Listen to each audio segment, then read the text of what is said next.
Queridos hermanos, lo que nos relata el Evangelio de hoy empieza con una pregunta que le hacen a Cristo.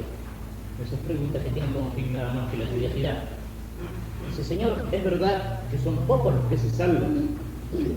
Digo que estas preguntas tienen como fin nada más que la curiosidad, porque no tienen importancia para nuestra propia salvación. A veces precisamente en aquellas cosas que llamamos, en aquellas realidades que llamamos los novísimos, es decir, las realidades finales del hombre, sobre todo en aquellos novísimos que miran más allá de la muerte, estamos llenos de curiosidad y hay un montón de cosas que quisiéramos saber. ¿Cuáles son los novísimos? Muerte, el juicio, el infierno y la gloria. Eso es lo que Dios ha revelado. Y eso es lo que tiene importancia para nuestra salvación. Nosotros sabemos que esta vida aquí en la tierra un día se termina. Bueno, eso es la muerte. Y que después de la muerte tendremos que presentarnos delante del juicio de Dios. Y que Dios nos va a pedir cuenta cómo hemos vivido aquí en la tierra. Es decir, cómo hemos usado aquí en la tierra todos los dones que Él nos dio. Y de acuerdo a cómo hayamos vivido aquí en la tierra, nuestro destino final será la gloria o el infierno. Eso es lo que Dios ha revelado. Y eso es lo que es suficiente para nuestra salvación. Dios no reveló misterios, Dios no reveló esas cosas que no podemos conocer por nuestros propios medios, no las reveló Dios para satisfacer nuestra curiosidad, sino para ayudarnos a salvarnos. Y sin embargo, precisamente como ahí hay muchas cosas desconocidas, se mete la curiosidad y a veces queremos saber cosas. ¿Y cómo va a ser la cosa después de la muerte? ¿Y cómo va a ser la resurrección? ¿Y cómo Dios se va a arreglar para rejuntarnos después de muchos años de muerto cuando estemos desparramados? ¿Y qué temperatura tienen las calderas del infierno? ¿Y si en el cielo vamos a estar de tal manera o de tal otra? Dios no se reveló para satisfacer nuestra curiosidad. Lo importante no es saber qué temperatura tienen las calderas del infierno o si el diablo tiene cuernos y cola, sino no caer en el infierno. Para eso Dios se reveló. Todos los detalles de lo que será la vida en el cielo no las podemos entender. Como dice San Pablo, que Dios lo dejó mirar el cielo por el agujerito de la cerradura. Ni el ojo vio, ni el oído oyó, ni hay palabras para describir aquello que Dios ha preparado para los que nos aman. Sabemos que es un encuentro con Dios que nos llena de felicidad por toda la eternidad. Y lo que importa es ganar. Las otras cosas son curiosidad. San Agustín hace una referencia por ahí a aquellos que se acercan a las cosas de Dios no tanto para preocuparse por amar a Dios y por salvar el alma, sino por pura curiosidad. Y dice el caso de aquel que preguntaba: ¿y Dios qué hacía antes de crear el mundo? Y alguien le contestó: preparaba infierno para los que andan averiguando esas cosas. Como diciendo, no te metas en lo que nos importa. ¿Qué es lo que nos importa? Lo que nos importa es ser fieles a Dios. Lo que nos importa es salvar el alma. Eso es lo importante. Lo que nos importa es saber que con la muerte no se termina la vida del hombre, sino que se transforma. Y que esa transformación, de acuerdo a cómo nos hayamos portado, puede ser para bien o puede ser para mal. Si los que se salvan son muchos o son pocos, eso es cosa de Dios y no es cosa nuestra. Y por eso Jesús no le contesta la pregunta. Señor, ¿son pocos los que se salvan? Jesús no contesta la pregunta. Jesús le dice: traten de entrar por la puerta estrecha. Le dice: hay dos caminos en la vida. Uno es el camino ancho y otro es el camino estrecho. Hay como dos puertas, una es la puerta ancha y otra es la puerta estrecha. El camino estrecho y la puerta estrecha son las que llevan al cielo. El camino del cielo no es un camino fácil. No es un camino fácil porque en el principio de la historia del hombre está el pecado, es decir, el rechazo de Dios. Y ese pecado vino a crear en nuestra naturaleza una herida. Y entonces muchas veces nos resulta más difícil ser bueno y caminar derecho por el camino que nos señalan hacia el cielo los mandamientos de Dios que ser malos. Ser bueno es como escalar una montaña. Ser bueno es como ir subiendo por la montaña por un senderito empinado y muchas veces un senderito pedregoso y con espinas y muchas veces un senderito que se abre sobre un precipicio. No es fácil. Hace falta valor, hace falta coraje, hace falta lucha para escalar la cumbre, para llegar a la cima de la montaña. Es más fácil dejarse llevar por los malos esquemas, dejarse llevar por la moda, dejarse llevar por el ambiente, dejarse llevar por nuestras propias inclinaciones interiores al pecado. Es más fácil hacer el mal. El camino que lleva al infierno es como un camino ancho, es como sentarse arriba de un tobogán. Cuando uno se mete en el camino del vicio es como si se sentara en un tobogán y se larga, se deja resbalar por el tobogán a toda velocidad.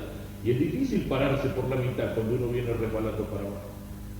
Es ancho el camino que lleva al infierno y en bajada, y yo diría está enjabonado además. Ningún trabajo, nos ponemos a hacer macana, nos sentamos ahí, nos dejamos llevar, ¡shum!, derechito al infierno, por la puerta ancha. El susto nos llevamos del otro lado. Eso es lo que nos dice el Señor. No importa tanto saber cuántos son los que se salvan, sino trabajar en nuestra vida de forma de salvaredad. Eso es lo único importante. Al final de nuestra vida y en el día del juicio, nos vamos a dar cuenta que un montón de cosas que nos parecían muy importantes aquí en la tierra no eran tan importantes a los ojos de Dios. No era tan importante que los hombres nos miraran, nos alabaran, que hablaran bien de nosotros, que nos aplaudieran. No era muy importante, qué sé yo, haber tenido puestos importantes en la economía o en la política. No era muy importante tener mucha plata en la cuenta del banco o tener muchas fincas. No era todas esas cosas que a veces nos parecen aquí tan importantes. No era importante pasarla bien, no era importante divertirnos. Todas esas cosas que aquí nos parecen muy importantes, en el día del juicio no nos van a parecer tan importantes. Porque el Señor no me va a preguntar cuál era tu apellido. El Señor no me va a preguntar a qué partido político estabas afiliado. El Señor no me va a preguntar cuánta plata tenías en la cuenta del banco. Todas esas cosas no le interesan al Señor en el día del juicio. El Señor me va a preguntar cómo has vivido como hijo de Dios, cómo has cumplido los mandamientos, cómo has amado a Dios y al prójimo, a Dios por sobre todas las cosas y al prójimo como a ti mismo por amor de Dios. Eso es lo que importa en el día del juicio. Y eso es lo que nos dice el Señor. Eso es lo que nos dice el Señor. Que sepamos caminar por el camino estrecho. Ser cristiano muchas veces no es fácil. Y es menos fácil en un tiempo como el que vivimos. Era más fácil antes, digamos, cuando el ambiente en que uno vivía era un ambiente de cristiandad, era un ambiente cristiano. Cuando uno vivía en un ambiente donde la religión era una cosa que se aprendía naturalmente en la familia y que se aprendía también en la escuela. Cuando uno vivía en un ambiente donde toda la vida estaba impregnada por la religiosidad. Donde toda la vida de la familia, donde lo normal era que una familia se reuniera para rezar el rosario, donde lo normal era que el cristianismo fuera creciendo en el corazón de los niños con el ejemplo y con la palabra de los padres, de los dos, del padre y de la madre, cuando todo el ambiente de la sociedad era cristiano, cuando lo normal era asistir a misa, cuando lo normal era portarse como cristiano en las relaciones públicas, en los negocios, en el trabajo, en todas las circunstancias de la vida. Era más fácil. Pero nosotros vivimos un mundo de apostasía. Nosotros vivimos un mundo que desde hace siglos se está apartando de Dios. Nuestro occidente, que se llama cristiano, y eso suena a veces tan lindo en los discursos, hablar del occidente cristiano, pero este occidente se está olvidando de Dios. Y hay muchos que son bautizados, que se llaman cristianos y católicos, y si uno le pregunta en un formulario, religión, sí, católico, va a decir, pero que no viven como católicos, viven como perfectos paganos, viven como si Dios no existiera.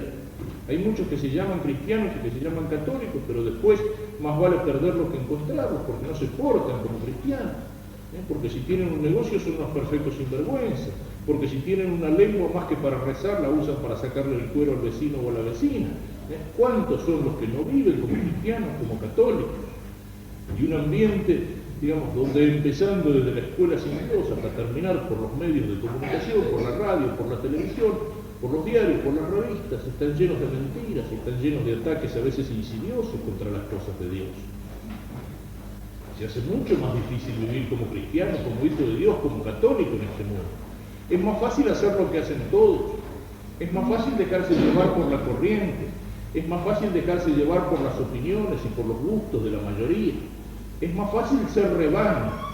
Es más fácil meterse en el rebaño y dejarse llevar para adelante, para donde suena la campanita de la yegua madrina o el carnero que vaya adelante, hacer como carnero, seguir todos juntos, uno detrás de otro. lo que todo el mundo hace. No, si yo soy cristiano, si yo soy católico, mi criterio de juicio no es está de moda, no es lo hace todo el mundo, no es pero me van a mirar como un bicho raro si yo no lo hago, van a pensar que soy un atrasado, van a pensar que soy un retrógrado, un tipo fuera de época. El criterio cristiano es esto está de acuerdo con la ley de Dios, esto está de acuerdo con mi conciencia. Y si esto no está de acuerdo con mi conciencia, me planto, aunque esté de moda, aunque lo hagan todos, aunque los demás me miren como un tonto, como un estúpido, aunque todos, yo no. Ese tiene que ser muchas veces el lema del cristiano. Y eso es difícil. Eso significa que uno tiene que estar dispuesto a nadar en contra de la corriente. Que uno tiene que estar dispuesto a nadar en contra de los gustos, de las opiniones, de las mayorías, de todo aquello que lleva a los hombres como un rebaño, como una corriente. Y eso es andar por el camino estrecho. Pero ese camino es el único camino que lleva a la salvación. Es más fácil lo otro. Pero entonces, si repitiéramos la pregunta, ¿son muchos los que se salvan? No lo sabemos. No lo sabemos. Si uno se pone a mirar en el mundo y mira cómo viven la mayor parte de los hombres, alejados de Dios y de los mandamientos de Dios, uno tiene la tentación de decir, y aparentemente los que se salvan no son muchos. Parece que son muchos más los que andan por el camino ancho, por el camino fácil del pecado, que los que andan por el camino estrecho de la virtud, por el camino estrecho de la gracia. Eso es lo que aparece cuando miramos alrededor nuestro en cualquier ambiente. Sin embargo, bueno, no podemos a veces juzgar qué es lo que hay en el interior de cada uno y tenemos que confiar en la misericordia de Dios. Sí, por cierto, la misericordia de Dios es muy grande y Dios quiere que todos los hombres se salvan y Dios se empeña a fondo para que se salven. Y basta a lo mejor un momento de arrepentimiento después de una vida de pecado, como en el caso del buen ladrón. Toda una vida de pecado. Era buen ladrón no porque fuera bueno, sino porque era bueno como ladrón. Por eso había terminado en la cruz. Y como dice alguno de los santos padres, ahí consumó su carrera de ladrón porque se robó el cielo. Pero bastó que este hombre le dijera a Cristo unas palabras: Señor, acuérdate de mí, para que Cristo le dijera: hoy estarás conmigo en el paraíso. Podemos tener confianza en esa misericordia de Dios. Dios reconoce en un hombre pecador un gesto de arrepentimiento, un gesto de conversión, un pedido de penitencia. La misericordia de Dios llega a veces hasta el último momento en el hombre. ¿Cuántas veces tiene experiencia de eso el sacerdote?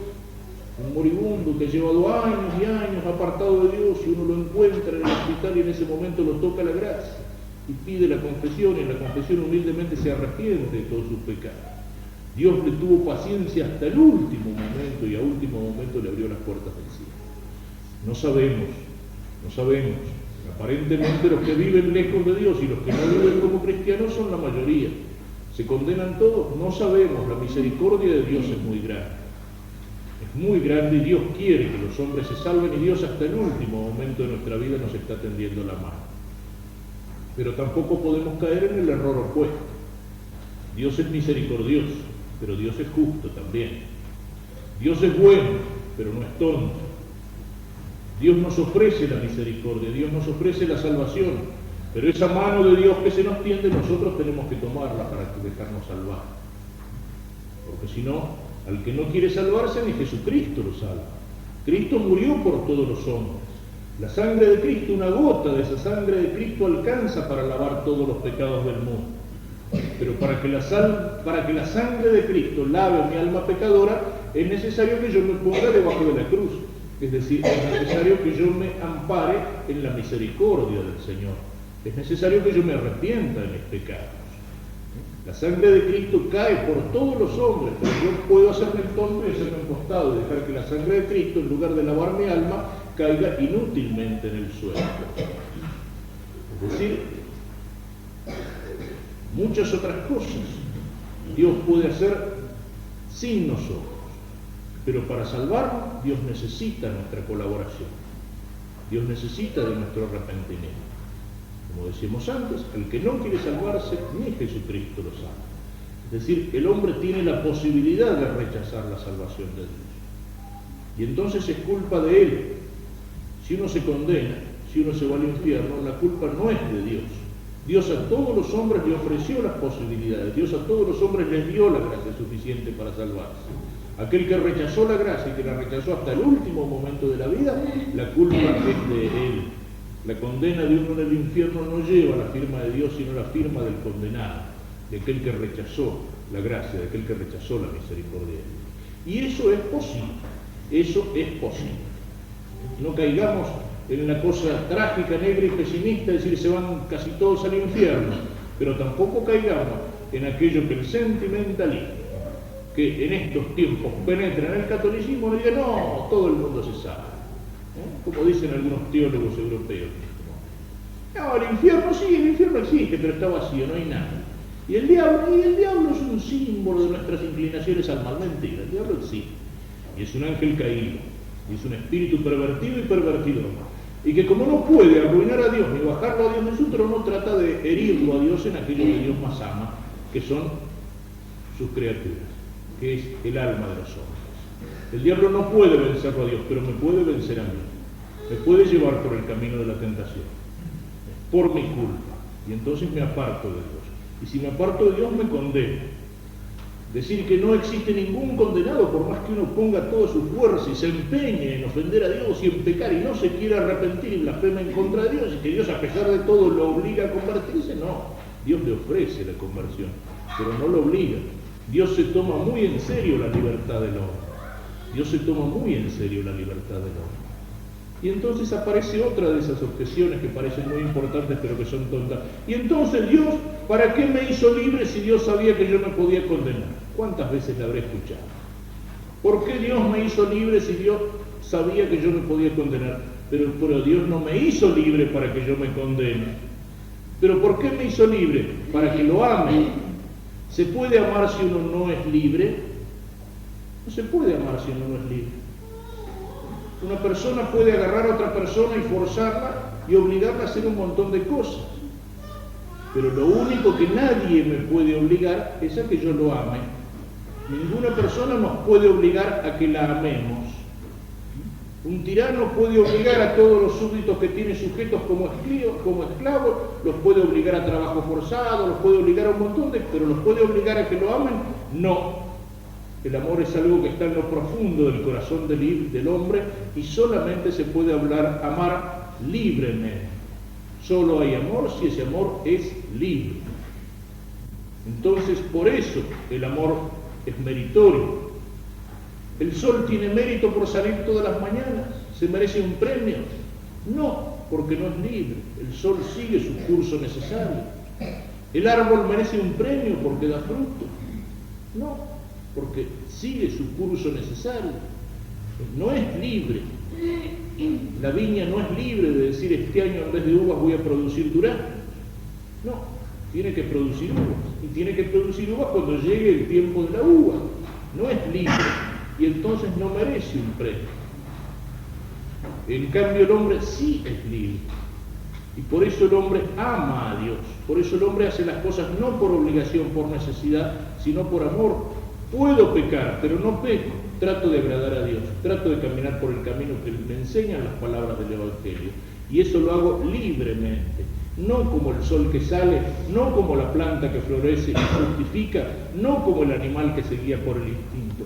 Por mi libertad. ¿Por qué Dios me hizo libre? Porque Dios me hizo para que yo lo ame, para que yo responda con mi amor al amor que Él tuvo cuando me creó y al amor que Él tiene cuando me está ofreciendo el cielo. ¿Y de qué manera puedo responder yo con mi amor al amor de Dios? Solamente si lo hago libremente. Si puedo decirle que no y le digo que sí. Y eso tiene un mérito porque es libre. Y porque tiene un mérito, merece un premio, y ese premio es el cielo. Por eso Dios me hizo libre, no para que peque, para que lo ame. Pero por supuesto, ese regalo de Dios que es mi libertad, es un regalo peligroso, porque yo puedo usar mal de esa libertad que Dios me dio, y utilizarla en lugar de usarla para el amor de Dios, para el servicio de Dios, para el amor del prójimo, esa libertad la puedo utilizar para el mal, para el pecado. Es un regalo peligroso, pero es un regalo de Dios.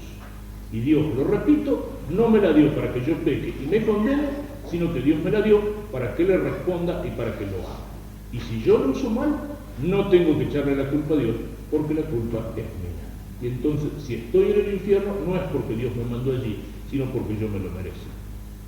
Pidámosle al Señor que nos ayude a entender estas verdades que a veces no se predican porque por ahí resultan un poco desagradables para los hombres. Y estamos cada vez más acostumbrados a un catolicismo blandito, a un catolicismo sin cruz, a un catolicismo donde algunas verdades que duelen uno las quiere tapar, uno las quiere esconder por ahí. Yo me acuerdo que hace algunos años atrás estaba visitando a un sacerdote amigo allá por las sierras de Córdoba y durante una misa me pidió que le celebrara la misa. Y en esa misa, no me acuerdo por qué, porque entraba en el Evangelio, aparecía el diablo y yo dije algunas palabras sobre el diablo en la predicación. Y después me contaba el cura que él estaba confesando y que había dos señores que estaban parados ahí al lado del confesionario y que cuando yo hablé del diablo uno le pegó un codazo al otro y dice, dice, el tiempo que hace que no escuchaba hablar del diablo en la iglesia.